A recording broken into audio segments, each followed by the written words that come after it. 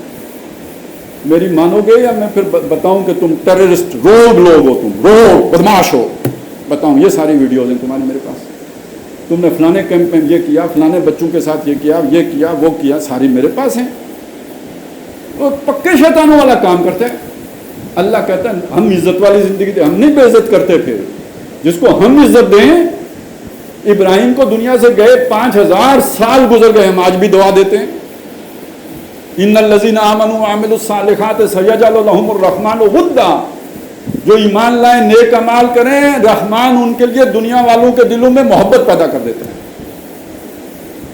مجدد الافسانی کا نام آج بھی ہم عزت سے لیں گے, احترام سے لیں گے. اکبر کا نام, اپنے وقت کا بہت بڑا بادشاہ, آج بے عزت. یہ نرفع درجات من نشاء ان ربک حکیم علیم, تیرا رب بہت حکمت والا بھی ہے, علم والا بھی ہے. اب وہ سوال کا جواب میں یہاں دے دیتا ہوں. اللہ نے پاکستان کو آج تک محفوظ رکھا, امریکہ کے ہاتھوں محفوظ رکھا, انگریز کے ہاتھوں بنوایا, نوابوں کے ہاتھوں بنوایا, کیونکہ یہ جو لا الہ والے تھے یہ کمزور ماتڑ, ان سے نہیں بننا تھا. آپ سارے مل کے قربانیاں دے کے پاکستان نہیں بنا سکتے تھے. یہ انگریز کی ضرورت اللہ نے بنا دیا, اس نے بنا دیا. یہ نوابوں کی ضرورت بن گیا, انہوں نے بھی اپنے مقصد کے لیے بنا لیا. یہاں میں ایک مثال دیا کرتا ہوں کہ یہ اللہ کا منصوبہ تھا کہ یوسف تعلیم حاصل کرنے کے لیے مصر جائے گا. کیسے جائے گا؟ بھائیوں کے دلوں میں خیال آیا, انہوں نے جا کے کنویں میں پھینکا. قافلے والوں کے دلوں میں آیا لالچ, انہوں نے اٹھایا, جا کے مصر میں بھیج دیا. عزیز مصر کو نفع بخش سودا ملا, وہ لے کے گھر گیا. اس کی بیوی کو کوئی اور ہی خیال آ گیا, اس نے اس خیال کے تحت گھر میں پالنا شروع کر دیا. ہر ایک اپنی نیت سے کام کر رہا ہے. منصوبہ کس کا چلا رہا ہے؟ اللہ کا. تو ہم یہ کہتے ہیں کہ پاکستان اللہ کا منصوبہ, اس میں انگریزوں نے بھی حصہ لیا تو لیا, نوابوں نے لیا تو لیا. اس میں اگر وہ لیا ہمارے جو وہ کالے انگریزوں نے تو لیا. اللہ نے آج تک اسے پہنچایا, محفوظ رکھا, وہ اس کا اپنا کوئی منصوبہ تھا. اور وہ میں سورہ کاف کی ایک آیت کے حوالے سے بیان کیا کرتا ہوں کہ یہ پاکستان کی دیوار جب جب گرا چاہتی تھی, اللہ اسے خضر کے ذریعے سے سیدھا کرتا رہا. کیوں؟ ایک یتیم قوم ہے, ماتڑ لوگ ہیں, ان ماتڑوں کے پاس ایک خزانہ ہے, 2 قومی نظریے کا خزانہ. یہ جو میں آپ کو بتا رہا ہوں, یہ 2 قومی نظریہ کہاں سے چلا ہے؟ فَمِنْكُمْ كَافِرٌ وَمِنْكُمْ مُؤْمِنٌ, آدم کے دور سے چلا ہے. ہماری جڑ بہت پرانی ہے, یہ کوئی نیا نظریہ نہیں ہے, بڑا قدیم نظریہ ہے جو اپنا پھل ہر موسم میں لاتا ہے. تُؤْتِي أُكُلَهَا مِنْ كُلِّ حِينٍ, وہ اپنا پھل, یہ شجرہ طیبہ اپنا پھل ہر موسم میں لے کے آتا ہے. اس کے ساتھ جڑے ہوئے یہ 2 قومی نظریہ وہ ہے. تو اس دیوار کے نیچے اس یتیم قوم کا خزانہ ہے. اس کی حفاظت کبھی انگریز نے کی, کبھی امریکہ نے کی, کبھی نوابوں نے کی, کبھی کس نے کی, لیکن اس خزانے کے لیے اللہ نے اسے محفوظ رکھا. اب اگر گرے گا تو خزانہ نکلنے کے لیے گرے گا, تباہی کے لیے نہیں گرے گا. یہ سمجھ لیں, امن یہاں ہے, اولئک لہم الامن. البتہ اس سے پہلے آزمائش آنی ہے بڑی سخت, تاکہ سارے منافق کھسک جائیں. اب اللہ یہاں